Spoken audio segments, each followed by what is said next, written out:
ുള്ളത് അങ്ങനെ ഓർഡർ ഇറക്കിയ ഒരാളിനെ കൃത്യമായ രേഖയില്ല, അദ്ദേഹം ഈ ഓർഡർ ഇറക്കി എന്നുള്ളതിൻ്റെ പേരിൽ അദ്ദേഹത്തെ സസ്പെൻഡ് ചെയ്തിരിക്കുന്നു. സ്വാഭാവികമായിട്ടും അതിനെതിരായിട്ട് IAS പ്രതികരിക്കുമല്ലോ, അതിനകത്ത് യാതൊരു സംശയമില്ല. ഇത് ഉൾപ്പെടുത്തിയിരിക്കുന്നു, ഈ FIR-ൽ അദ്ദേഹത്തിന്റെ പേര് ഉൾപ്പെട്ടിരിക്കുന്നു എന്നതാണ്. പ്രതിപട്ടികയിൽ ഉൾപ്പെടുത്താൻ തീരുമാനിച്ചാൽ, അല്ല സസ്പെൻഷൻ അല്ല ഞാൻ പറഞ്ഞത്, അദ്ദേഹത്തെ പ്രതിപട്ടികയിൽ ഉൾപ്പെടുത്താൻ തീരുമാനിച്ചാൽ അടുത്തതായിട്ട് എന്താ വിജിലൻസ് ചെയ്യുന്നത്? നേരെ ബന്ധപ്പെട്ട ഡിപ്പാർട്ട്മെൻറ്റിന് എഴുതി കൊടുക്കും, ബന്ധപ്പെട്ട മുഖ്യമന്ത്രിക്ക് എഴുതി കൊടുക്കും, ചീഫ് സെക്രട്ടറിക്ക് എഴുതി കൊടുക്കും, ഉടനടി ഇദ്ദേഹത്തെ സർവീസിൽ നിന്ന് മാറ്റി നിർത്തണം, കാരണം ഇതിൻ്റെ ബാക്കിയുള്ള അന്വേഷണങ്ങളെ ഇത് ബാധിക്കുമെന്നുള്ളത് കൊണ്ടും ഇദ്ദേഹം ഇതിൻ്റെ അകത്ത് തെളിവുകൾ നശിപ്പിക്കാൻ ശ്രമിക്കുമെന്നുള്ളത് മാറ്റി നിർത്താൻ പറയും. അതാണ് സാധാരണ നടപടിക്രമം. ആ നടപടിക്രമങ്ങളിലേക്ക് അടുത്തത് കടക്കാൻ പോവുകയാണ്. അതിനു മുമ്പ് പിന്നെ വേറൊരു കാര്യം, ഇപ്പോൾ ഈ പാർട്ടി ഇതിനെക്കുറിച്ച് അന്വേഷിക്കേണ്ട എന്ന് പറയുന്നത് എന്നെ അത്ഭുതപ്പെടുത്തുക. അത് ശരിയല്ല. 3 മാസമായതായി സംഭവം. പാർട്ടിയുടെ സംസ്ഥാന കമ്മിറ്റി, ഞാൻ കേട്ടതൊക്കെ സംസ്ഥാന കമ്മിറ്റിയിൽ ചർച്ച ചെയ്തപ്പോൾ കേന്ദ്ര കമ്മിറ്റിയിൽ ഉള്ള 2 അംഗങ്ങളാണ്. അദ്ദേഹത്തിൻ്റെ ഇവർ 2 പേരുടെയും ഘടകം മുകളിലായതുകൊണ്ട് ഇവിടെ സംസാരിക്കേണ്ട, ആ ഘടകത്തിൽ സംസാരിച്ചാൽ മതി. 3 മാസമായി. ഈ ഘടകം എത്ര തവണ ഇതിനിടയ്ക്ക് കൂടും? ആഴ്ച കൂടുന്ന പാർട്ടിയാണിത്. എന്നിട്ട് പിന്നെ ഇപ്പോൾ കേരളത്തിൽ വന്നപ്പോഴത്തേക്ക് അജണ്ടയൊന്നുമില്ലാതെ പിന്നെ എന്തിനാണ് ഇങ്ങോട്ട് വന്നത്? ഈ കേരളത്തിൽ ഈ ചർച്ച നടക്കുന്നതിനിടയ്ക്ക് ഇത്രയും വലിയ പ്രശ്നം, 2 കേന്ദ്ര കമ്മിറ്റി അംഗങ്ങൾ ഉൾപ്പെട്ട വലിയ കൃത്യമായൊരു അഴിമതി ഇതാ കയ്യോടെ പിടിക്കപ്പെട്ടിരിക്കുക. അത് പാർട്ടി സമ്മതിക്കുകയും ചെയ്തു. നിയമസഭയിൽ തുറന്നു പറഞ്ഞു മുഖ്യമന്ത്രി. പാർട്ടി സെക്രട്ടറി പത്രസമ്മേളനം നടത്തി പറഞ്ഞു. പിന്നെ എന്താണ് നിങ്ങൾ ഈ പാർട്ടി വലിയ പാർട്ടിയാണെന്ന് പറഞ്ഞല്ലോ, നിങ്ങൾക്കാർക്കും അറിയത്തില്ല എന്ന് പറഞ്ഞല്ലോ. അപ്പോൾ എല്ലാ അഴിമതിയും ശ്രീ EP ജയരാജനെ തൊടാനുള്ള ധൈര്യമില്ല പാർട്ടിക്ക്. തൊട്ട ബാക്കിയുള്ള സെക്രട്ടേറിയറ്റ് അംഗങ്ങൾ മുഴുവൻ തെറിക്കേണ്ടി വരും. കാരണം മുഴുവൻ രേഖകളും അദ്ദേഹത്തിൻ്റെ കയ്യിൽ ഉണ്ടാകും. ചെറിയ ആളൊന്നുമല്ല, ഞാൻ മനസ്സിലാക്കുന്നതാണ്, വരാൻ പോകുന്ന കാര്യങ്ങളാണ് ഇതൊക്കെ. ശ്രീ KJ ജേക്കബ്, ഈ മുഖ്യമന്ത്രിയെ കൂടി ഫ്രെയിം ചെയ്യണം, മുഖ്യമന്ത്രി കൂടി ഈ കേസിൽ ഉൾപ്പെടേണ്ട സാഹചര്യമുണ്ട് എന്ന ആരോപണത്തിൽ ഉറച്ചു നിൽക്കുകയാണ് പ്രതിപക്ഷം. അങ്ങനെ മുഖ്യമന്ത്രിയിലേക്ക് എത്താവുന്ന ഒരു സാഹചര്യത്തിന് തെളിവാണ് ഈ പറഞ്ഞ പോൾ ആൻ്റണിയുടെ സാന്നിധ്യം. പോൾ ആൻ്റണി ആ നിലയ്ക്ക് കുറിപ്പ് എഴുതിയിട്ടുണ്ട്. ആ കുറിപ്പിൻ്റെ അടിസ്ഥാനത്തിൽ, ആ കുറിപ്പിനപ്പുറത്ത് ഒരു തീരുമാനത്തിലേക്ക് പോൾ ആൻ്റണി പോകണമെങ്കിൽ തീർച്ചയായും അത് മുഖ്യമന്ത്രി കണ്ടിരിക്കണം എന്നതാണ് അതിൻ്റെ ലോജിക്ക്. അതിൻ്റെ സാധ്യത എത്രത്തോളമാണ്? അതിൻ്റെ സാധ്യതയെക്കുറിച്ച് നമ്മൾ ഡിസ്കസ് ചെയ്യാൻ പാടുണ്ടോ എന്ന് എനിക്കറിയത്തില്ല, കാരണം കോടതിയുടെ മുമ്പിലുള്ളതാണ്. നമുക്ക് ഡിസ്കസ് ചെയ്യാൻ പറ്റുന്നത് ശ്രീ രമേശ് ചെന്നിത്തലയും ശ്രീ ജോസഫ് വാഴക്കനെയും ആരോപണങ്ങളാണ്. അവർക്ക് 2 പേർക്കും നമ്മളോട് പറയാൻ അവരുടെ സംശയങ്ങളല്ലാതെ അതിന് മുമ്പോട്ടില്ല. ഇപ്പം നമ്മുടെ മുമ്പിലുള്ള രേഖകൾ എന്ന് പറയുന്നത്, അല്ലെങ്കിൽ CPM തന്നെ സമ്മതിച്ച കാര്യങ്ങൾ, ഇതിൻ്റെ അകത്ത് EP ജയരാജൻ്റെ പങ്ക് വരെ നമ്മുടെ മുമ്പിൽ വളരെ കൃത്യമായിട്ടുണ്ട്. മുഖ്യമന്ത്രി ഈ ഫയൽ കാണണം എന്നുള്ള അടിസ്ഥാനത്തിൽ ശ്രീ പോൾ ആൻ്റണി എഴുതിയതായിട്ട് പറയപ്പെടുന്നത് ഉണ്ടതായിട്ടാണ് നമ്മൾ അറിയുന്നത്. അതിൻ്റെ അപ്പുറത്തേക്ക് മുഖ്യമന്ത്രി കണ്ടതായിട്ടുള്ള ഒരു സാധനവും നമ്മളുടെ കയ്യിലില്ല. അപ്പോൾ എന്തായാലും ഒരു സീനിയർ ഉദ്യോഗസ്ഥൻ്റെ ജോലിയാണ് അദ്ദേഹം ഒപ്പിടുന്ന എല്ലാ ഫയലുകളും നിയമാനുസൃതമാണ് എന്ന് ഉറപ്പുവരുത്താനുള്ള ഉത്തരവാദിത്തം അദ്ദേഹത്തിന് മാത്രമാണ്. വാക്കാലുള്ള നിർദ്ദേശത്തിൻ്റെ പുറത്ത് ഒരിക്കലും ഒരു സീനിയറായിട്ടുള്ള ഉദ്യോഗസ്ഥൻ അത്തരം ഒപ്പിടും എന്ന് വിചാരിക്കാൻ നമുക്ക് സാധാരണഗതിയിൽ സാധ്യമല്ല. അപ്പോൾ അങ്ങനെ വരുമ്പോൾ മുഖ്യമന്ത്രിയുടെ ഓഫീസിൽ ഈ ഫയൽ എത്തിയിട്ടുണ്ട്, അല്ലെങ്കിൽ മുഖ്യമന്ത്രി ഈ ഫയൽ കണ്ടിട്ടുണ്ട് എന്നുള്ളതിനെക്കുറിച്ച് ബാക്കിയുള്ള എല്ലാ രേഖകളും നമ്മുടെ മുമ്പിൽ ഉണ്ടായിട്ടും മുഖ്യമന്ത്രി കണ്ടു എന്നുള്ള രേഖ നമ്മുടെ മുമ്പിൽ ഇല്ലല്ലോ. അതില്ലാത്ത സ്ഥിതിക്ക് നമ്മൾ എങ്ങനെയാണ് ഇത് അങ്ങോട്ട് എക്സ്റ്റെൻഡ് ചെയ്യുക? ശ്രീ വാഴക്കൻ പറഞ്ഞതുപോലെ ശ്രീ പോൾ ആൻ്റണിയുടെ ഭാഗത്തൊരു തെറ്റുണ്ടായിട്ടുണ്ടെങ്കിൽ he'll have to pay for that. അതിൻ്റെ അപ്പുറത്തേക്ക് മുമ്പോട്ട് കൊണ്ടുപോകാനുള്ള വസ്തുതാപരമായിട്ടുള്ള യാതൊരു കാരണവും നമ്മുടെ മുമ്പിലില്ല. പിന്നെയുള്ളതെല്ലാം ആരോപണങ്ങൾ മാത്രമാണ്. ഇപ്പോൾ കോൺഗ്രസ് സംബന്ധിച്ചിടത്തോളം വലിയൊരു രാഷ്ട്രീയ നേട്ടം ഉണ്ടായിട്ടുണ്ട്. CPM-ലെ വളരെ പ്രധാനപ്പെട്ട മന്ത്രിസഭയിലെ 2ാമത്തെ ഒരാൾ രാജിവെച്ച് പോകേണ്ടി വന്നു. അതിൻ്റെ പുറത്ത് കോൺഗ്രസിന് ശരിക്കും സെലിബ്രേറ്റ് ചെയ്യാവുന്നതാണ്. അതിൻ്റെ അപ്പുറത്തേക്ക് ഇത് മുഖ്യമന്ത്രിയിലേക്കിട്ട് എത്തിച്ചിട്ട് അതിനെ ബാക്കപ്പ് ചെയ്യാനുള്ള ഡേറ്റ ഇല്ലാതെ, വസ്തുതകളില്ലാതെ, രേഖകളില്ലാതെ അങ്ങോട്ട് എത്തിച്ചിട്ട് തിരിച്ചു പോകുന്നതിനേക്കാളും നല്ലത് കിട്ടിയ അത് വെച്ച് ആഘോഷിക്കുക എന്നുള്ളതായിരിക്കും. അതിന് മുമ്പോട്ട് പോകണമെങ്കിൽ വെറുതെ ഒരു ആരോപണം, കാരണം ബാക്കിയുള്ള കാര്യങ്ങൾക്കൊക്കെ നമ്മുടെ മുമ്പിൽ രേഖകളുണ്ട്.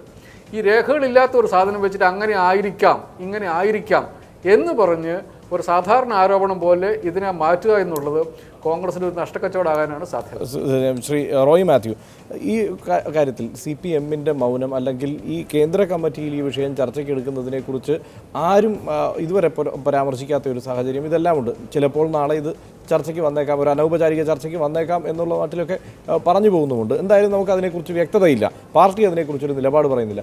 മാത്രമല്ല, ജയരാജനെ ഡിഫെൻഡ് ചെയ്യാൻ അല്ലെങ്കിൽ ഈ വിഷയത്തിൽ ഈ 2 കേന്ദ്ര കമ്മിറ്റി അംഗങ്ങൾ ഉൾപ്പെട്ടിട്ടും ആ നിലയ്ക്ക് ഡിഫെൻഡ് ചെയ്യാൻ പാർട്ടി തയ്യാറാകാത്ത ഒരു സാഹചര്യം. ഇതിനകത്ത് ഒരു പ്രസക്തമായ കാര്യം നമ്മൾ അറിയേണ്ടിയിരിക്കുന്നത്, ഈ IAS ഓഫീസർ അസോസിയേഷൻ്റെ പ്രസ് റിലീസ് ഇറങ്ങിയത്, ആ പ്രസ് റിലീസിൻ്റെ 2ാം ഖണ്ഡികയിൽ വളരെ പ്രസക്തമായ 2 കാര്യങ്ങൾ പറയുന്നുണ്ട്. മന്ത്രിമാർക്കെതിരെയുള്ള ഒരു ആരോപണമാണ് അവർ പറയുന്നത്. ഞാൻ ജസ്റ്റ് ഒന്ന് വായിക്കാം. In the latest case on 6th January 2017, a very senior colleague of us with exemplary credentials was implicated as the 3rd accused in the case involving the appointment of a relative of a minister as the managing director of a corporation. In this instance, this officer has implemented the written instructions of the minister in accordance with the circular such and such dated 15/2/2010 under the rules of business that confers the sole powers of such an appointment in the Industries Department to the minister. We are unable to understand how obeying the written instructions of a minister, which is not violation of any act or statute, can be deemed illegal, and how such an officer can be implicated in a criminal case. IAS officer association വളരെ കൃത്യമായിട്ട് തന്നെ മിനിസ്റ്റർക്കെതിരെയാണ് ആരോപണങ്ങൾ ഉന്നയിക്കുന്നത്. അത് ആ ഉദ്യോഗസ്ഥൻ Paul Antony എന്ന് പറയുന്ന ഉദ്യോഗസ്ഥൻ ഇതിന് ഉത്തരവാദിയല്ല. മിനിസ്റ്ററുടെ റിട്ടേൺ ഉത്തരവ് അംഗീകരിച്ചു എന്ന് മാത്രമാണ് അവർ വളരെ ബ്ലണ്ടായിട്ട് ഇന്ന് മാധ്യമങ്ങൾ കൊടുത്തിരിക്കുന്ന. പക്ഷേ അപ്പോൾ അതിനോട് ചേർത്ത് വായിക്കാവുന്ന ഒരു പ്രധാനപ്പെട്ട കാര്യം, നിയമപരമായി അത് നിലനിൽക്കുന്നത് കൂടിയാണ് എന്നുകൂടി അവർ പറഞ്ഞു വയ്ക്കുന്നുണ്ട്. നിയമപരമായി നിലനിൽക്കുന്നതാണ് എന്നുകൂടി പറഞ്ഞു വയ്ക്കുന്നുണ്ട്. അതെ, അത് തന്നെ പറയുന്നുണ്ട്. അപ്പോൾ ഇതിനകത്തെ ഉത്തരവാദിത്വം അവർക്കില്ല എന്നുള്ളത് തന്നെയാണ് അവർ പറയുന്നത്. മിനിസ്റ്ററുടെ ഓർഡർ അംഗീകരിക്കുന്ന എങ്ങനെ ക്രിമിനൽ, അങ്ങനെ സ്റ്റാറ്റ്യൂട്ടിൻ്റെ വയലേഷൻ ആവും? മിനിസ്റ്റർ പറയുന്ന റിട്ടേൺ ഓർഡർ ഞങ്ങൾ അംഗീകരിച്ചിട്ടേ ഉള്ളൂ എന്നാണ് പറയുന്നത്. അപ്പോൾ അത് ഈ മന്ത്രിസഭയെ വീണ്ടും ഒരു ബുദ്ധിമുട്ടിലേക്കാണ് അവർ കൊണ്ട് എത്തിക്കുക. വളരെ ഓപ്പണായിട്ടാണ് അവർ പറഞ്ഞിരിക്കുന്നത്. ഞങ്ങൾ ഇതാദ്യമായിട്ടാണ് പുറത്ത് പറയുന്നത്. അസോസിയേഷൻ ആസ് സച്ച് തന്നെ കൂടിയിട്ടാണ് ഈ സ്റ്റേറ്റ്മെൻറ്റ് ഇന്ന് ഇറക്കിയിരിക്കുന്നത്. ഞങ്ങൾ നിയമപ്രകാരമുള്ള മന്ത്രിസഭയുടെ അല്ലെങ്കിൽ ക്യാബിനറ്റ് കൗൺസിൽ ഓഫ് മിനിസ്റ്റേഴ്സിൻ്റെ തീരുമാനം എന്താണ് സ്റ്റാറ്റ്യൂട്ടിൽ പറയുന്നത്, അത് മന്ത്രി കൊടുത്ത ഉത്തരവ് നടപ്പിലാക്കിയെന്ന് മാത്രമേ ഉള്ളൂ എന്നാണ് ഓഫീസർ, ഒരു സെക്രട്ടറി എന്നുള്ളതിൽ അദ്ദേഹം പറയുന്നത്. അദ്ദേഹത്തിന്റെ ഭാഗത്തെ ന്യായീകരിച്ചുകൊണ്ട് പറയും. അതെ, പക്ഷേ ഈ കേസിൽ സർക്കാരിനെ ബുദ്ധിമുട്ടിലാക്കാതിരിക്കാനുള്ള വാചക സാമർഥ്യം കൂടി നടത്തിയിട്ടുണ്ടോ എന്നുള്ളതാണ് എൻ്റെ സംശയം. കാരണം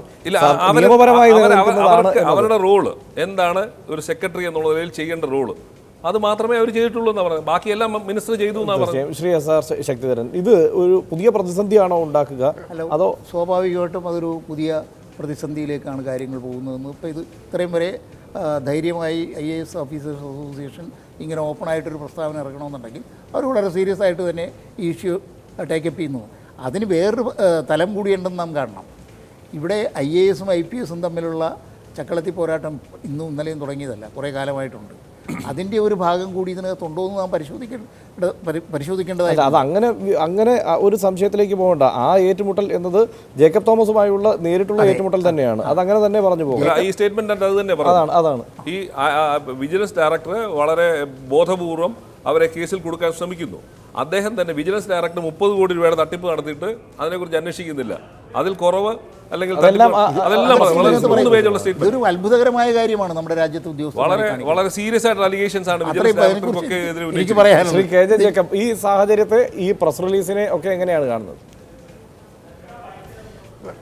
ഇതിനകത്തുള്ള ഒരു പ്രശ്നം, അതായത് ഈ സർക്കാർ അധികാരത്തിൽ വന്നതിന് ശേഷം ഈ പബ്ലിക് സെക്ടർ അണ്ടർടേക്കിങ്ങിലേക്കുള്ള മാനേജിംഗ് ഡയറക്ടർമാരുടെ നിയമനം ഏത് രൂപത്തിലാണ് നടക്കേണ്ടതെന്നുള്ളതിനെക്കുറിച്ച് കൃത്യമായിട്ടുള്ള ഒരു പോളിസി ഇറക്കിയിട്ടുണ്ടായിരുന്നു. അതിൻ്റെ അകത്ത് ചില പ്രത്യേക വിഭാഗങ്ങൾ വരുന്ന പൊതുമേഖലാ സ്ഥാപനങ്ങൾ, അതിൻ്റെ അകത്ത് വരുന്നതാണ് കേരള സ്റ്റേറ്റ് ഇൻഡസ്ട്രിയൽ എൻ്റർപ്രൈസസ്. അപ്പോൾ അതിൻ്റെ നിയമനങ്ങൾ ചില പ്രൊസീജിയേഴ്സ് ഉണ്ട്. ആ പ്രൊസീജിയേഴ്സ് അനുസരിച്ചാണ് നിയമങ്ങൾ നടപ്പാക്കുക എന്നുള്ളത്. അത് മന്ത്രിയുടെ ഉത്തരവാദിത്തമാണ്, പിന്നെ സെക്രട്ടറിയുടെ ഉത്തരവാദിത്തമാണ്. ആ കാര്യത്തിൽ സംശയമില്ല. അപ്പോൾ ഉത്തരവിടുന്ന ഉദ്യോഗസ്ഥൻ എന്ന നിലയ്ക്ക് അദ്ദേഹത്തിന് അതിൻ്റെ ഉത്തരവാദിത്തം ഉണ്ടായിരിക്കണം. അപ്പോൾ അതിൽ മന്ത്രിയുടെ സ്ട്രിക്റ്റ് ആയിട്ട് ഇൻസ്ട്രക്ഷൻ ഉണ്ട് എങ്കിൽ അതിൻ്റെ അപ്പുറത്തേക്ക് ഒരു സെക്രട്ടറിക്ക് പോകാൻ പറ്റുമോ എന്നുള്ള കാര്യം റൂൾസ് ഓഫ് ബിസിനസ് അനുസരിച്ച് മാത്രമേ നമുക്കത് വ്യാഖ്യാനിക്കാൻ പറ്റുള്ളൂ. മന്ത്രി മന്ത്രിയുടെ അപ്പുറത്തേക്ക് പോകാൻ പറ്റില്ല എങ്കിൽ റിയാബിന്റെ നിർദ്ദേശം അനുസരിച്ചുള്ള ശ്രീ കെ ജെ ജേക്കബ്, റിയാബിന്റെ നിർദ്ദേശം അനുസരിച്ചുള്ള ആളുകളെ തന്നെ നിയമിക്കണമെന്ന് നിർബന്ധമില്ല എന്നതാണ് സർക്കാർ അതിന് മുന്നിലോട്ട് വയ്ക്കുന്ന ന്യായം. പ്രത്യേകിച്ച് ഇ പി ജയരാജൻ ആ ഘട്ടത്തിൽ തന്നെ പറഞ്ഞിരുന്നത് റിയാബിന് നിർദ്ദേശം വയ്ക്കാം, പക്ഷേ മറിച്ചൊരു തീരുമാനം വേണമെങ്കിൽ സർക്കാരിന് എടുക്കുകയും ചെയ്യാമെന്നായിരുന്നു. അല്ല, അപ്പോൾ അങ്ങനെ വന്നു കഴിയുമ്പോൾ ഇത് മന്ത്രിയുടെ മാത്രം നിർബന്ധത്തിലാണ് നടന്നതെങ്കിൽ അപ്പോൾ പിന്നെ ഉദ്യോഗസ്ഥന് മുമ്പിലുള്ള രണ്ട് കാര്യങ്ങളാണ്. റൂൾസ് ഓഫ് ബിസിനസ് അനുസരിച്ചല്ല ചെയ്യുന്നതെങ്കിൽ അദ്ദേഹം പിന്നെ അത് മന്ത്രിസഭയുടെ തീരുമാനത്തിന് മുഖ്യമന്ത്രിക്ക് അദ്ദേഹത്തിന് സ്വന്തം റിസ്കിൽ അദ്ദേഹം വിടേണ്ടി വരും, അല്ലെങ്കിൽ മന്ത്രിയുടെ പിന്നെ ഉത്തരവ് അനുസരിക്കുക എന്നുള്ളത്. അത് നമ്മൾ റൂൾസ് ഓഫ് ബിസിനസ് എനിക്കൊന്ന് കോടതിയായിരിക്കും അത് വ്യാഖ്യാനിക്കേണ്ടി വരിക. റൂൾസ് ഓഫ് ബിസിനസ് അനുസരിച്ച് അദ്ദേഹം പറഞ്ഞ് ശരിയാണ് എങ്കിൽ അദ്ദേഹത്തിന് ആ കേസിൽ രക്ഷപ്പെടാവുന്നതേ ഉള്ളൂ. ഈ പറയുന്നത് പോലെ അദ്ദേഹത്തെ കുരുക്കിലാക്കാനുള്ള ശ്രമം നടന്നതായിട്ട് നമ്മൾ വ്യാഖ്യാനിക്കേണ്ടി വരും. അങ്ങനെയാണെങ്കിൽ സ്റ്റോപ്സ് വിത്ത് ഇ പി ജയരാജൻ. ആ കാര്യത്തിൽ ഒരു മനീഷ് പ്രതാപ് സിംഗും ജ്യോതികുമാർ ബിയുമാണ് പട്ടികയിലുണ്ടായിരുന്നത്. ആ പേർ തിരുത്തി ഈ ഇദ്ദേഹത്തിൻ്റെ പേര് സുധീറിൻ്റെ PK സുധീറിൻ്റെ പേര് എഴുതി ചേർക്കുകയും ആ പേര് നിയമനത്തിന് വേണ്ടി നൽകുകയും ചെയ്തത് ജയരാജനാണ് എന്നത് തന്നെയാണ് അവരുടെ ആരോപണം. ഏതാണ്ട് അതേ മീനിങ്ങിൽ തന്നെയാണ് ഈ സ്റ്റേറ്റ്മെന്റ് രണ്ടാം ഖണ്ഡികയിൽ പറയുന്നത് തന്നെ. മിനിസ്റ്ററുടെ ഇൻസ്ട്രക്ഷൻ നടപ്പാക്കിയെന്നേ ഉള്ളൂ. മിനിസ്റ്ററാണ് അപ്പോയിന്റ്മെന്റ്. റിയാബ് കൊടുത്ത പേരുകളല്ല, ആ പേരുകൾ ഈ ഞാൻ നേരത്തെ സൂചിപ്പിച്ച 2 പേരുകളാണ്. തീർച്ചയായും തിരിച്ചു വരാൻ വളരെ പെട്ടെന്ന് ഒരു ചെറിയ ഇടവേളയ്ക്ക് ശേഷം.